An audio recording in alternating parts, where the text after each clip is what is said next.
Hello children, আশা করি তোমরা সবাই খুব ভালো আছো। আজকে আমরা ক্লাস 10-এর লেসন 7 দ্য ক্যাট গল্পটা পড়ব। রাইটার হচ্ছেন Andrew barter Pietersen. He was born in 1864, died in 1941। উনি একজন অস্ট্রেলিয়ার পোয়েট ছিলেন, মানে কবি ছিলেন, জার্নালিস্ট, সাংবাদিক এবং অথর, যিনি আমাদেরকে অস্ট্রেলিয়ার লাইফের ব্যাপারে অনেক কিছু জানিয়েছেন।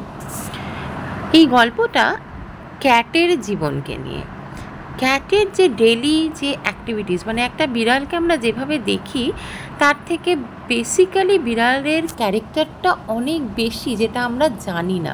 যেটা আমরা ভাবি যে ক্যাটকে খুব একটা সিম্পল অ্যানিমাল, কিন্তু বেসিক্যালি আমরা দেখবো যখন আমরা গল্পটা আমাদের পড়বো তখন দেখবো যে ক্যাটের যে নেচারটা সেটা একটা, যেটা আমাদের চোখে দেখা যায় সেটার থেকে অনেক বেশি কিছু। আজকে আমরা ইউনিট 1 স্টার্ট করছি। Most people think that the cat is an unintelligent animal. আমরা বেশিরভাগ লোকেরা ভাবি যে বিড়াল খুব একটা বুদ্ধিহীন প্রাণী। ইন্টেলিজেন্ট তার অপোজিট হচ্ছে আনইন্টেলিজেন্ট। ফন্ড অফ ইজ, খুব একটা ট্রাবলহীন লাইফ, মানে যে লাইফে কোনো অসুবিধা নেই, খুব ইজি একটা লাইফ লিড করতে সে ভালোবাসে। কেয়ারিং লিটল, কোনো কিছুই সে কেয়ার করে না। কেয়ারিং লিটল মানে ডোন্ট কেয়ার, কিছুই সে কেয়ার করে না। ফর এনিথিং, শুধুমাত্র কিসের জন্য সে কেয়ার করে? বাট মাইস অ্যান্ড মিল্ক, শুধুমাত্র ইঁদুর আর দুধ, এই দুটো জিনিসই তার পছন্দের, বা এই দুটো জিনিসই সে শুধু কেয়ার করে, বাকি আর কোনো জিনিস তার কোনো কেয়ার নেই। এরকম আমরা ভেবে থাকি বিড়ালের ব্যাপারে। But a cat has really more character than most human beings. কিন্তু একটা হিউম্যান বিইং, একটা মানুষের যে চিন্তা ভাবনা, তার থেকে অনেক বেশি কিছু ক্যাটের ক্যারেক্টারটার মধ্যে রয়েছে। বিড়ালের চরিত্রটা মানুষের চিন্তাভাবনার থেকে অনেক বেশি, এবং মানুষের যে ক্যারেক্টার, আমাদের যে জীবনী, মানে রোজকার যে জীবনযাপন, তার থেকে অনেক বেশি ডিফারেন্ট ক্যাটের লাইফটা। শুধু নয়, অনেক বেশি এনজয়েবল, মানে ওর কাছে ওর লাইফটা অনেক বেশি আনন্দের। কবি লেখক বলছেন মানুষের থেকে। কীরকম দেখো, and gets a great deal more satisfaction out of life. আমরা হিউম্যান বিংসরা যতটা জীবনে খুশি বা স্যাটিসফাইড, তার থেকে অনেক বেশি স্যাটিসফ্যাকশন একটা বিড়াল তার সারা জীবন থেকে অর্জন করে। নেক্সট প্যারাগ্রাফে এসো।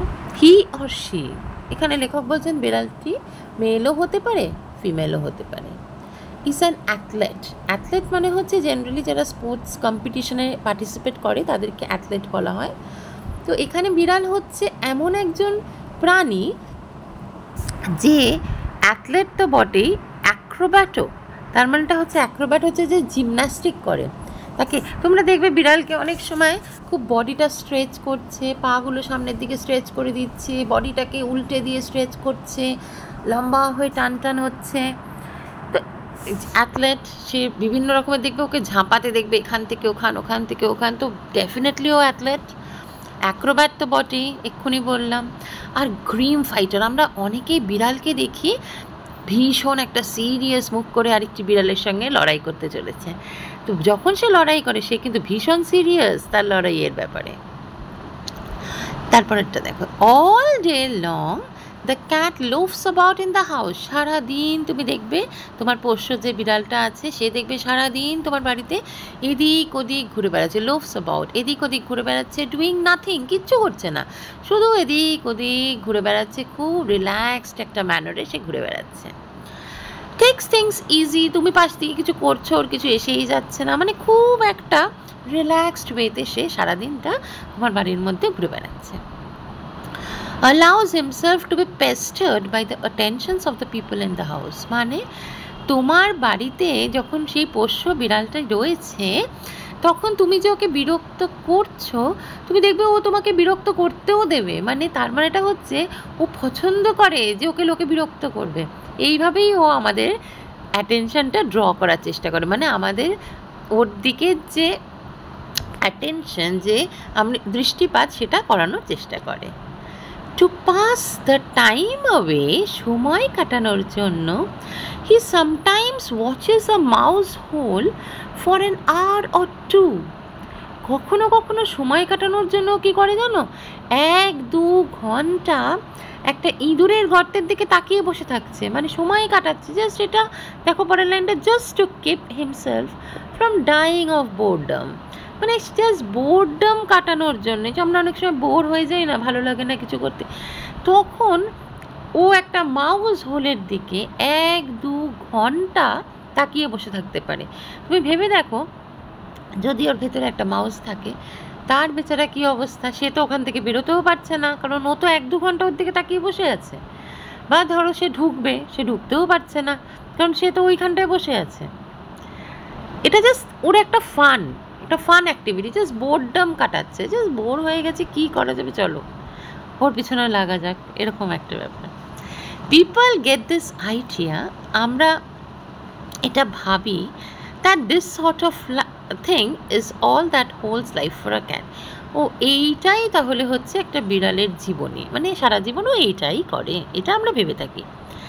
বাট ওয়াচ হিম, ওকে তুমি একটু যদি ভালো করে লক্ষ্য করো তাহলে দেখবে, watch him as the shades of evening fall.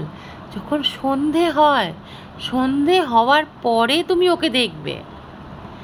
You can see the cat as he really is. তারপরে তার রিয়েল যে নেচারটা, রিয়েল সেলফটা, সে আসলে কেমন, সেটা কিন্তু সন্ধে হওয়ার পরেই দেখা যায়। ঠিক আছে, আশা করি তোমরা এই অবধি বুঝতে পেরেছো। যদি কোনো অসুবিধা থাকে আমাকে কমেন্ট সেকশনে জিজ্ঞেস করো, আর আমি ডেসক্রিপশন বক্সে সব মিনিংসগুলো দিয়ে দিচ্ছি। যদি বুঝতে পারো, like, share, comment and subscribe, পাশে যে বেল আইকনটা আছে ক্লিক করে দিও। Thank you.